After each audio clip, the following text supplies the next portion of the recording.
નમસ્કાર મિત્રો, આપણે કેન્દ્રની આસપાસ ઇલેક્ટ્રોનનું સંપૂર્ણ વર્ણન કરવા માટે ઇલેક્ટ્રોનની ગોઠવણી કેવા પ્રકારની છે નક્કી કરવા માટે ક્વોન્ટમ અંકનો ઉપયોગ કરવામાં આવ્યો. તો મુખ્ય ક્વોન્ટમ અંક એ ઇલેક્ટ્રોનના પરિભ્રમણનો માર્ગ અને યાની કે કક્ષા સૂચવે છે. બીજો કોણીય વેગમાન ક્વોન્ટમ અંક L જે કક્ષકોનો આકાર સૂચવે છે.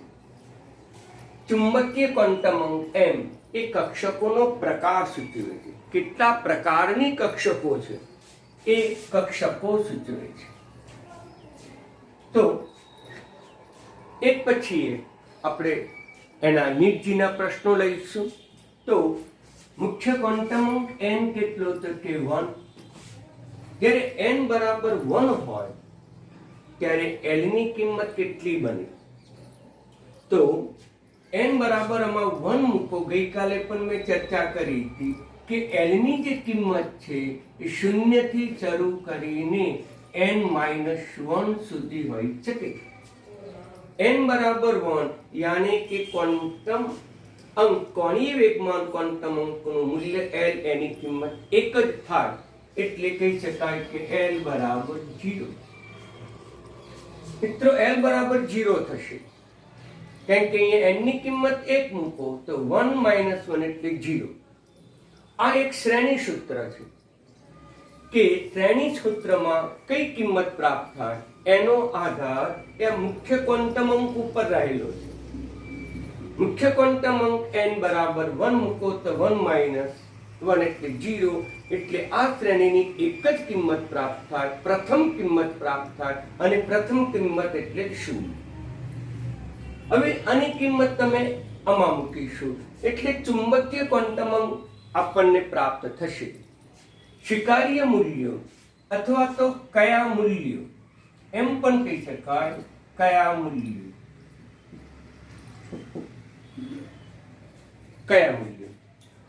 તો પછી કયું મૂલ્ય થશે? L બરાબર 0 મૂકી દો એટલે આપણને 1 થશે. એક જ મૂલ્ય પ્રાપ્ત થશે, એક જ મૂલ્ય. એનું સ્વીકાર્ય મૂલ્યોની સંખ્યા એક જ થશે. આમ સ્વીકાર્ય મૂલ્યની સંખ્યા એક એટલે એક જ. પણ કઈ? તો અહીંયા પણ L બરાબર 0 મૂકતા તમે L બરાબર 0 મૂકો તો પછી અહીંયા પણ 0 થશે, આ પણ 0 થશે, આ પણ 0. તેથી આપણને m ની કિંમત 0 પ્રાપ્ત થશે. m ની કિંમત 0 પ્રાપ્ત થશે. એનો અર્થ એમ થયો કે કક્ષકોનો કોઈ પ્રકાર નથી, એનો કોઈ પ્રકાર જ નથી. પરંતુ આપણને ખબર છે કે L બરાબર 0 મૂકો ત્યારે આપણને S કક્ષક પ્રાપ્ત થાય છે. એ કાલે ચર્ચા કરી હતી. L બરાબર 0 એટલે S કક્ષક જ આપણને પ્રાપ્ત થાય. કોણીય વેગમાન 0, કોણીય વેગમાન નથી, દિશા સાથે સંકળાયેલું નથી. બધી દિશામાં ઇલેક્ટ્રોન મળી આવવાની સંભાવના વર્તુળાકાર કે ગોળાકાર હોય અને ગોળાકાર એટલે જ S કક્ષક. તો આપણને ફક્ત S કક્ષક જ પ્રાપ્ત થાય છે. આમ આપણને S કક્ષક આપણને પ્રાપ્ત થાય છે. મિત્રો, બરાબર સમજી લેજો. પણ કઈ કક્ષામાં S કક્ષક છે? તો પહેલી કક્ષામાં એટલે આપણે આને કહીશું 1s. તો 1s કક્ષક સાથે સંકળાયેલા ક્વોન્ટમ અંકો કયા? n બરાબર 1, L બરાબર 0 અને m બરાબર પણ 0. આ તમારે ધ્યાનમાં રાખવાનું. આના આધારે પણ વિવિધ MCQ પૂછી શકે, એની પણ આપણે ચર્ચા કરીશું. હવે આવશે બીજી કક્ષા n બરાબર 2. n બરાબર 2 મૂકો મિત્રો એટલે કે બીજી કક્ષા. પહેલી કક્ષાને આપણે K કક્ષા તરીકે પણ ઓળખી શકીએ, બીજીને આપણે L કક્ષા તરીકે પણ ઓળખી શકીએ. તો n બરાબર 2 મૂકો તો 1 થશે. એટલે કે કેટલી કિંમત પ્રાપ્ત થશે? 0 થી આટલી એટલે કે 2 - 1 એટલે 1 એટલે L ની કિંમત 0 પણ પ્રાપ્ત થાય, L ની કિંમત 1 પણ પ્રાપ્ત થાય. મિત્રો બરાબર ધ્યાન આપો. n બરાબર 2 તો L ના બે મૂલ્યો પ્રાપ્ત થાય, જે 0 થી શરૂ કરીને 0 તો હોય જ. હવે n બરાબર 2 મૂકો તો 2 - 1 એટલે 1, 0 પણ આવે, 1 પણ આવે. હવે મિત્રો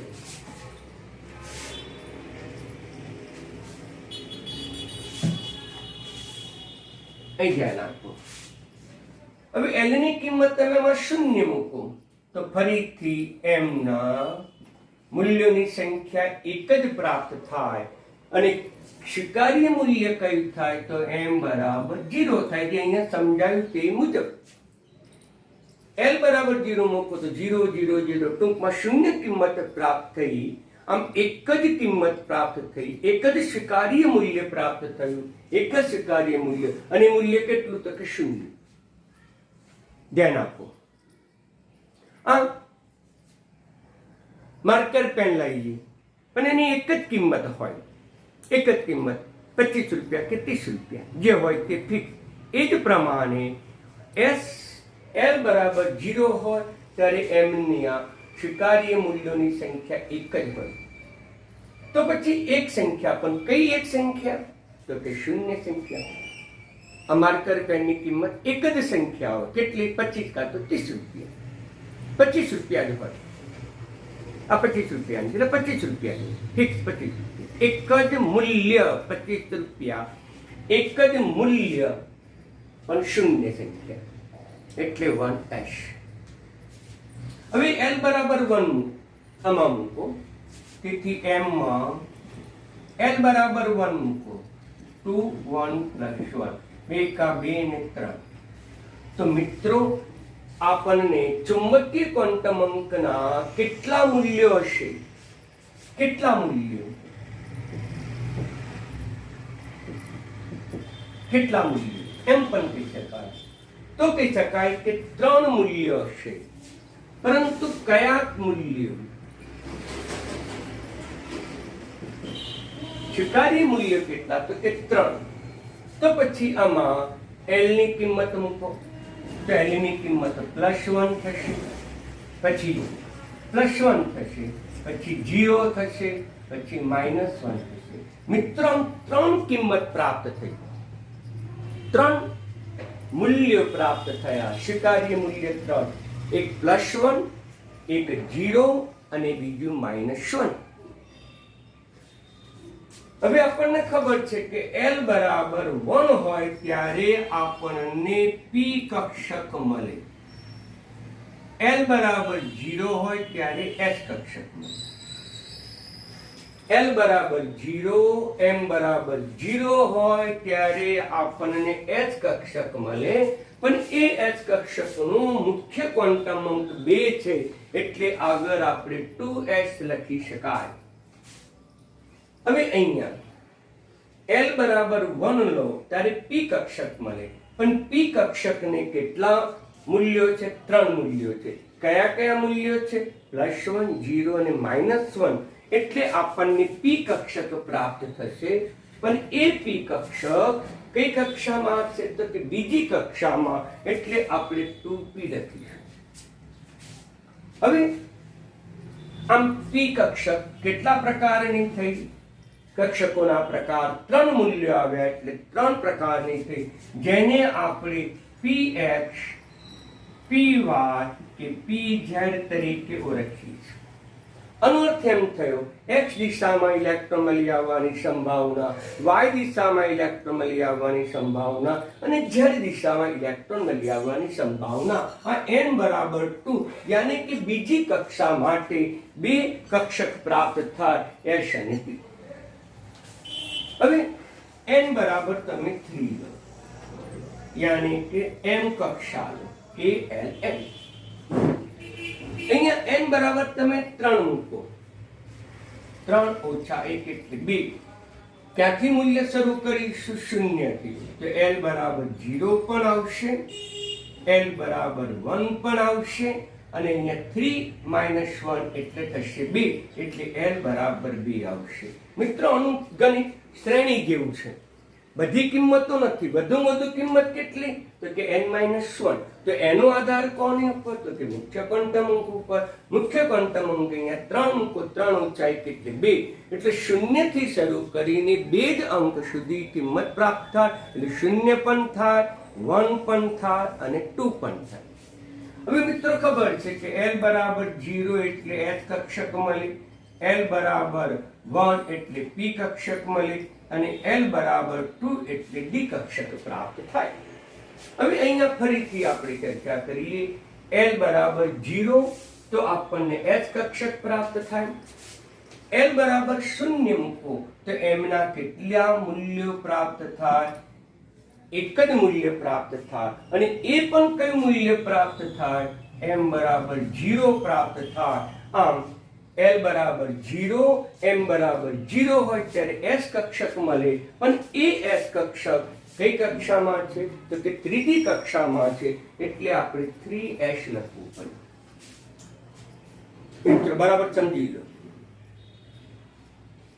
હવે આપણે પીક આ લઈએ, l બરાબર 1. l બરાબર 1 લઈએ મિત્રો. તો પછી ચુંબકીય ક્વોન્ટમ અંકનું કેટલા મૂલ્યો? તો આ સૂત્રનો ઉપયોગ કરીશું અને આ સૂત્રમાં આપણે l ની કિંમત કેટલી મૂકીશું? 1. અને l ની કિંમત જો 1 મૂકવામાં આવે તો 3 કિંમત પ્રાપ્ત થાય. તો 3 કિંમત, પણ કઈ 3 કિંમત? કયા 3 મૂલ્યો? કયા 3 સ્વીકાર્ય મૂલ્યો? તો પછી આપણે આમાં l બરાબર કેટલા મૂકવા પડે? l બરાબર 3 મૂકતા તો આપણને 3 મૂકો, મારી ભૂલ થઈ. l બરાબર 1 મૂકતા, મારી ભૂલ હતી. l બરાબર 1 મૂકો તો આપણને +1 મળશે, 0 મળશે, -1 મળશે. પ્લસ l એટલે +1, 0 તો હોય જ અને -1 એટલે અંતરાલ છે. પ્લસ l થી -1 સુધીનો અંતરાલ છે. એટલે કે +1 પણ થશે, 0 પણ થશે, -1 પણ થશે. l ની કિંમત 1 મૂકો, +1, 1 મૂકો તો -1. તો પછી અહીંયા l બરાબર 1 માટે m ના 3 મૂલ્યો પ્રાપ્ત થયા. કયા 3 મૂલ્યો? +1, 0 અને -1. +1 હોય તો આપણે આગળ શીખી ગયા. px પ્રાપ્ત થશે કક્ષક, py પ્રાપ્ત થશે અને pz કક્ષક આપણને પ્રાપ્ત થશે. પરિણામે આપણને p કક્ષક પ્રાપ્ત થશે. પણ એ p કક્ષક કઈ કક્ષામાં છે? તો કે ત્રીજી કક્ષામાં છે. એટલે ત્રીજી કક્ષામાં લખીશું 3p. હવે તમે l બરાબર 2 લો ત્યારે d કક્ષક પ્રાપ્ત થાય. તો આમ આપણને d કક્ષક પ્રાપ્ત થશે. હવે l બરાબર 2 હોય ત્યારે કેટલા મૂલ્યો પ્રાપ્ત થાય? સ્વીકાર્ય મૂલ્ય કેટલા? તો પછી આની અંદર આપણે l ની કેટલી કિંમત મૂકીશું? તો l ની 2 કિંમત મૂકીશું. 2. આની અંદર આપણે l ની કિંમત કેટલી મૂકીશું? 2 વત્તા 4 ને 5. તો પછી l બરાબર 2 હોય ત્યારે m ના કેટલા મૂલ્યો પ્રાપ્ત થાય? 5 મૂલ્યો પ્રાપ્ત થાય. એ 5 મૂલ્યો કયા? તો તમારા આ ધ્યાનમાં રાખવું. તો એ 5 મૂલ્યો તમારે ધ્યાનમાં રાખવા હોય, 5 મૂલ્યો નક્કી કરવા હોય તો +l થી -l. એટલે કે આપણે l બરાબર કેટલા મૂકીશું? તો l બરાબર આપણે 2 મૂકતા. l બરાબર 2 મૂકો તો +2 થી અંતરાલ શરૂ થઈ 0 થી -2 થાય. હવે આ અંતરાલમાં પૂર્ણાંક કેટલા આવે? આ અંતરાલમાં +2 પણ પૂર્ણાંક આવે, +1 પણ પૂર્ણાંક આવે, 0 પણ, 0 ધન પૂર્ણાંક આવે, 0 પૂર્ણાંક, પછી -1 આવે અને -2. આપણે સંખ્યા રેખા બતાવીએ છીએ ત્યારે ડાબી બાજુ ઋણ બતાવીએ છીએ, વચ્ચે 0 બતાવીએ છીએ અને જમણી બાજુ ધન બતાવીએ છીએ. પણ અહીંયા સંખ્યા રેખા મુજબ આપણે અંકો લખવાના નથી. આપણને ક્વોન્ટમ મિકેનિક્સ અનુસાર, આ ગણતરી અનુસાર આપણે કિંમત મૂકવાની. તો પછી L બરાબર 2 હોય તો એમાં 2 મૂકો તો 2 ને 2 4 ને 5 મેં જે ગણતરી બતાવી છે એટલે L બરાબર 2 હોય તો એમના 5 મૂલ્યો પ્રાપ્ત થાય, 5 કિંમત પ્રાપ્ત થાય. પણ કઈ 5 કિંમતો? તો +2 1, બીજું +1, ત્રીજું 0, ચોથું -1, પાંચમું -2. એને પરિણામે કહી શકાય કે ડી ને કેટલા પ્રકાર છે? તો એમ કહી શકાય કે ડી 5 પ્રકારનું છે. ડી ને 5 પ્રકાર છે. અહીંયા m બરાબર 0 કક્ષકોનો પ્રકાર એટલે કહી શકાય કે s ને પ્રકાર નથી. અહીંયા l બરાબર 1 તો p મળ્યું, તો p ને કેટલા પ્રકાર થયા? 3. કારણ કે l બરાબર 1 માટે m ના કેટલા મૂલ્યો મળ્યા? 3. તો પછી કયા 3? +1, 0, -1 માટે કહી શકાય કે p ને 3 પ્રકાર છે. એ જ રીતે ડી ને 5 પ્રકાર છે. ડી 5 પ્રકારની છે. પણ કઈ 5 પ્રકારની? તો +2 હોય તો dxy, અને કહીશું dxz, અને કહીશું dyz, અને કહીશું dx² -y², અને કહીશું dz². અને આ જે ડી કક્ષક છે એ કઈ કક્ષામાં આવેલી છે? તો ત્રીજી કક્ષામાં આવેલી છે. એટલે મિત્રો આપણે ત્રીજી કક્ષા કહી શકાય, એટલે 3D કહી શકાય. હવે આપણે ધ્યાન આપો,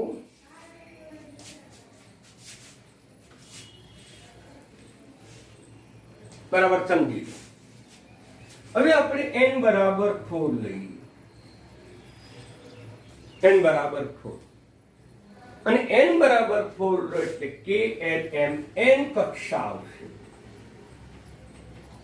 અને k કક્ષા, l કક્ષા, m કક્ષા અને n કક્ષા. n બરાબર 4 તો પછી l ના કેટલા મૂલ્યો પ્રાપ્ત થાય? કોણીય વેગમાન ક્વોન્ટમ અંકના કેટલા મૂલ્યો પ્રાપ્ત થશે? 4 મૂલ્યો. કયા 4 મૂલ્યો? તો અહીંયા તમે n બરાબર 4 મૂકો એટલે 3, એટલે 0 થી શરૂ કરીને 3 સુધી. એટલે l બરાબર 0 પણ મળે, l બરાબર 1 પણ મળે, l બરાબર 2 પણ મળે, અને l બરાબર 3 પણ મળે. આમ l બરાબર 3 પણ મળે. n બરાબર 1 એકનું એક જ મૂલ્ય પણ 0. n બરાબર 2 l ના બે મૂલ્યો 0 ને 1, બે કિંમતો. n બરાબર 3 l ની 3 કિંમતો 0, 1 અને 2. n બરાબર 4 માટે આના કેટલા કિંમતો? તો કે 4 કિંમતો જે 0 થી શરૂ કરો, 0, 1, 2 અને 3. મિત્રો બરાબર સમજી લો, ગણિત બિલકુલ સરળ છે.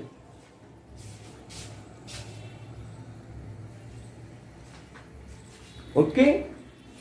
હવે m ની કિંમત આપણે લઈએ મિત્રો.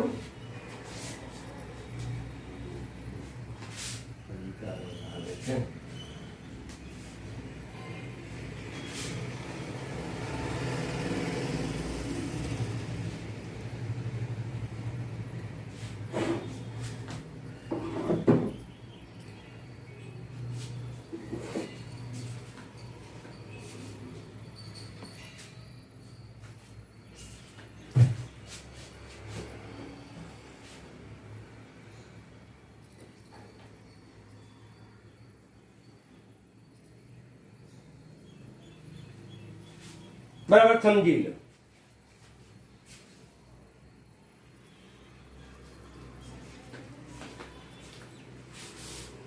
અહીંયા ફરીથી બરાબર ધ્યાન આપો. કોણીય વેગમાન ક્વોન્ટમ અંક ને આધારે ચુંબકીય ક્વોન્ટમ અંક નક્કી કરી શકાય. પણ ચુંબકીય ક્વોન્ટમ અંક માટે બે બાબત છે. એના કેટલા મૂલ્યો મળે? તો કે આ સૂત્રના આધારે. કયા મૂલ્યો મળે? તો કે આ સૂત્રને આધારે. જેમ કે અહીંયા l બરાબર 0 છે મિત્રો, અને l બરાબર 0 છે. આમાં કિંમત મૂકો l બરાબર 0 તો m નું એક જ કિંમત પ્રાપ્ત થાય, એક જ મૂલ્ય. પણ કયું મૂલ્ય? તો પછી અહીંયા આપણને ખબર છે કે m બરાબર 0 મૂલ્ય પ્રાપ્ત થાય અને m બરાબર 0 હોય ત્યારે આપણને s કક્ષક પ્રાપ્ત થાય. પણ કઈ કક્ષામાં s કક્ષક છે? તો મિત્રો ચોથી કક્ષામાં s કક્ષક છે. હવે તમે l બરાબર 1 લો, અહીં l બરાબર 1 મૂકી દો, 2 કા 2 એટલે 3, m ના 3 મૂલ્યો પ્રાપ્ત થાય. કયા 3 મૂલ્યો? પહેલીની કિંમત 1 0 -1 એટલે એના m ના 3 મૂલ્યો પ્રાપ્ત થાય. 3 મૂલ્યો, પણ કયા 3? તો કે +1 0 અને -1. l ની કિંમત 1 છે, પછી આની ઉપર આધાર ના રાખે, આ મૂલ્યોની સંખ્યા સૂચવે છે. પણ કેટલા મૂલ્યો? જે આ નક્કી કરે અને આ કક્ષકોના પ્રકાર નક્કી કરે છે. આમ આપણને 3 પ્રકાર મળે અને 3 પ્રકાર મળે અગાઉ સમજાવ્યા મુજબ એ p કક્ષક મળશે. ચોથી કક્ષામાં છે એ 4p કક્ષક તરીકે આપણે ઓળખી શકીએ મિત્રો. ઓકે, હવે ધ્યાન આપો. l બરાબર 2 લો તો પછી આમાં l બરાબર 2 કો 2 ને 2 4 ને 5, તો m ના 5 મૂલ્યો પ્રાપ્ત થાય. કયા 5 મૂલ્યો? તો આમાં મૂકી દો. તો જે મેં અગાઉ સમજાયા મુજબ +2 +1 0 -1 -2 એટલે કે આપણને d કક્ષક પ્રાપ્ત થાય, 4d કક્ષક પ્રાપ્ત થાય. હવે તમે n બરાબર 3 મૂકો મિત્રો. તો m બરાબર 3 મૂકો તો 3 દુ 6 ને 7, તો m ના 7 મૂલ્યો પ્રાપ્ત થાય. m ની મૂલ્યોની સંખ્યા 7 થાય, પણ કઈ 7 થાય? તો કોણ નક્કી કરશે? તો કે આ નક્કી કરશે. તો પછી l ની કિંમત આપણે કેટલી મૂકવી પડે? 3. તો પછી આપણને +3 થી શરૂ કરીશું. +3 પછી આવે +2, પછી આવે +1 0 -1 -2 -3. ઓકે મિત્રો, અહીંયા જગ્યાનો અભાવ હોવાથી આપણે થોડું ગીચ લખ્યું છે, પણ જરા સમજી લેજો. તો 1 2 3 4 5 6 અને 7 મૂલ્ય આવી ગયા. અને જ્યારે આપણને l બરાબર 0 હોય ત્યારે s મળે, l બરાબર 1 હોય ત્યારે p મળે, 2 હોય ત્યારે d મળે અને l બરાબર 3 હોય ત્યારે કોણ મળે? તો કે f કક્ષક મળે. તો આપણને f કક્ષક પ્રાપ્ત થાય. કઈ કક્ષામાં છે? તો કે ચોથી કક્ષામાં છે. આમ f કક્ષક માટે ચોથી કક્ષામાં છે મિત્રો. એટલે અહીંયા જે મળશે એ 4f કક્ષક છે. આ જે છે એ 4d કક્ષક સૂચવે છે. આ જે છે એ 4p કક્ષક સૂચવે છે અને આ જે છે એ 4s કક્ષક સૂચવે છે. આમ મિત્રો કક્ષકો નક્કી કરી શકાય છે. એટલે કોષ્ટક બહુ જ ઇમ્પોર્ટન્ટ છે. તમારી સમજૂતી માટે આ કોષ્ટક તમારે ધ્યાનમાં રાખવાનું છે મિત્રો. એટલે આપણને કઈ કક્ષકો છે એ સરળતાથી નક્કી કરી શકીએ. આ કોલમની જગ્યાએ મેં અહીંયા લખ્યું છે. જગ્યાના અભાવે બરાબર સમજી લેજો અને શક્ય હોય તો આ જે છે તમે ઉતારી જ લેજો. આ જો તમે ઉતારશો તો આના આધારે જે કે જી નીટ પૂછાશે એ સરળતાથી તમને પૂછી શકાશે. મિત્રો તો વેરી મોસ્ટ ઇમ્પોર્ટન્ટ હતું, તમારે તૈયાર કરવાનું. હવે આપણે એ જ બાબતને બીજી રીતે પણ બતાવી શકીએ. એ જ બાબતને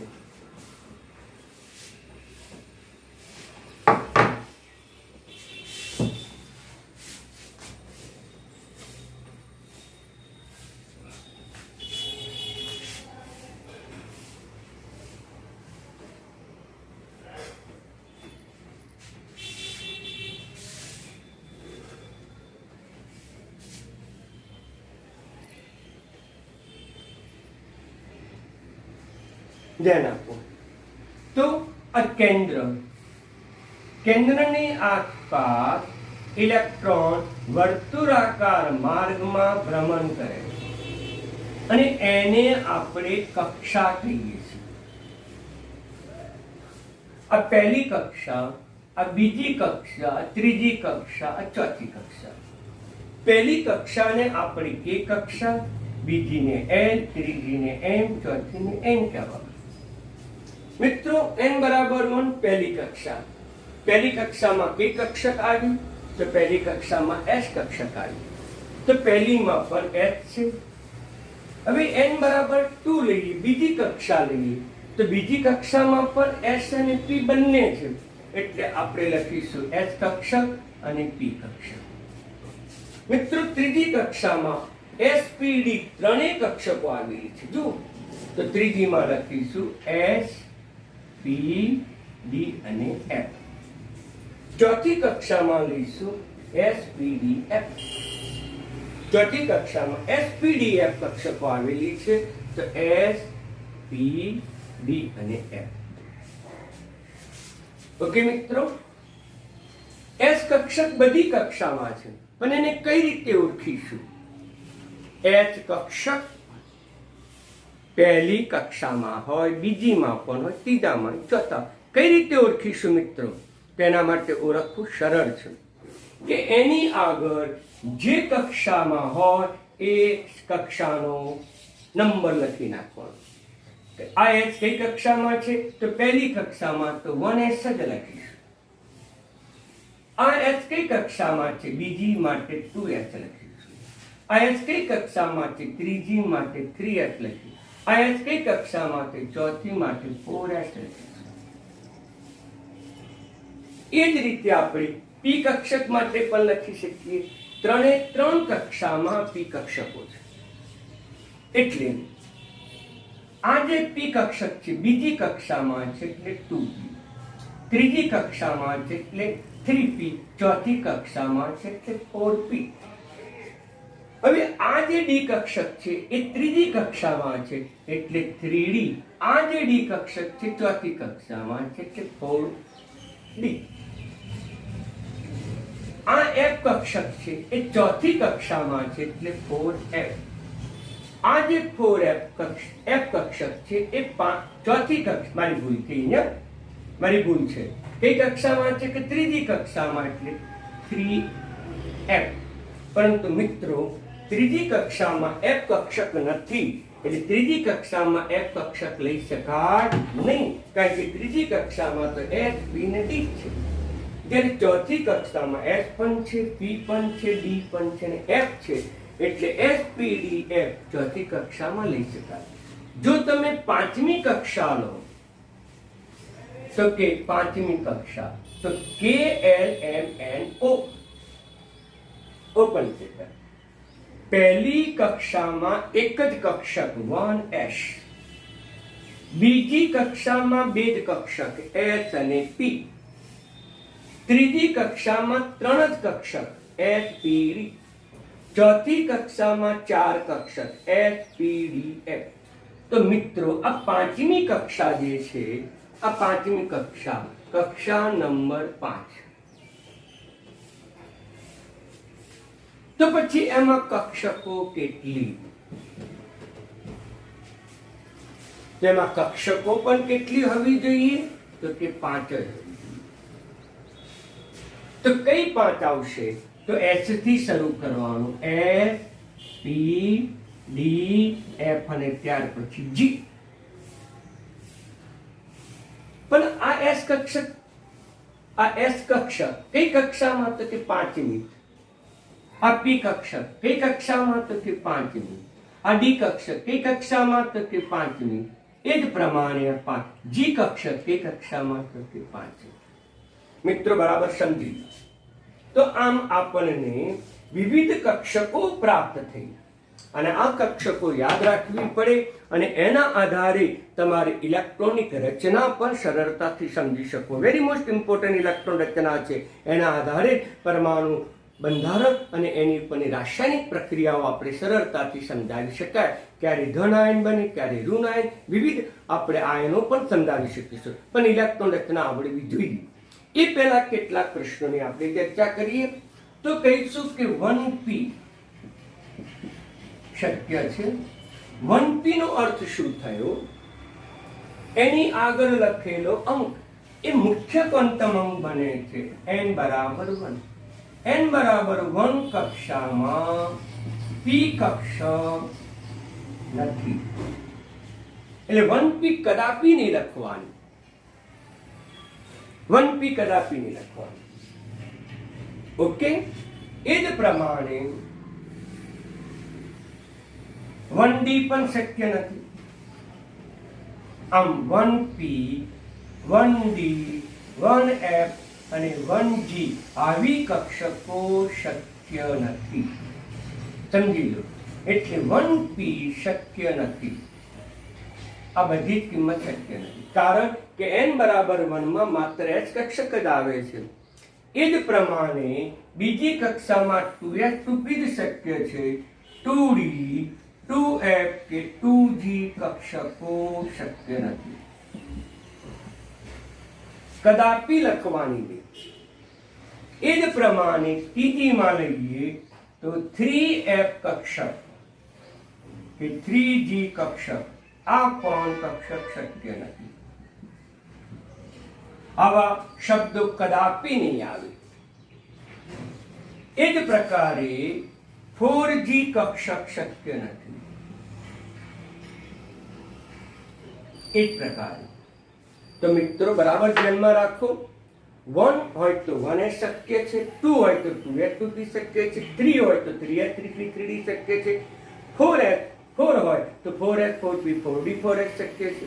આમ નંબર એ કક્ષકોની સંખ્યા, એક નંબર તો એક જ સંખ્યા, બે નંબર તો બે સંખ્યા, 3 હોય તો 3 સંખ્યા, 4 હોય તો 4 સંખ્યા, 5 હોય તો 5 સંખ્યા. તો કઈ કક્ષકો લખાય તો યાદ રાખજો, આટલી કક્ષકો કદાપી લખી શકાય નહીં. એ આપણા અસ્તિત્વ ધરાવતી જ નથી, અને અસ્તિત્વ ધરાવતી ન હોવાથી આવી કક્ષકો કદાપી લખી શકાય નહીં. એટલી વસ્તુ તમે ધ્યાનમાં રાખજો. અને આ જે ચિત્ર છે એ ચિત્ર પણ મોસ્ટ ઇમ્પોર્ટન્ટ છે. અગાઉનું કોષ્ટક બતાવ્યું એ કોષ્ટક પણ વેરી મોસ્ટ ઇમ્પોર્ટન્ટ છે, એટલે એની નોંધ કરતા રહેજો. અથવા તો મેં મારી નોટ્સની અંદર PDF મારફતે મોકલી આપ્યું છે, અને પેજ નંબર 8 ઉપર આ બધી જ માહિતી મેં લખેલી છે. મિત્રો પેજ નંબર 8 ઉપર આ તમામ માહિતી મેં તમને લખેલી છે, બરાબર સમજજો. મોસ્ટ ઇમ્પોર્ટન્ટ છે. આના આધારે આપણે આવતીકાલે જે પરીક્ષામાં પૂછાઈ ગયા છે તેવા નીટજીના પ્રશ્નો, અથવા તો જે પૂછાવાની શક્યતા છે તેવા નીટના પ્રશ્નોને આપણે અવશ્ય રીતે ચર્ચા કરીશું. એટલે વેરી મોસ્ટ ઇમ્પોર્ટન્ટ છે. રિવિઝન વારંવાર કરતા રહેજો. અનુગણિત થોડું બીજગણિત કરતા આટલો ભાગ, આનો ભાગ બીજગણિત કરતા થોડો અલગ છે, પરંતુ એ તમે વારંવાર પ્રેક્ટિસ કરશો એટલે આવડશે. મિત્રો, અસ્તુ.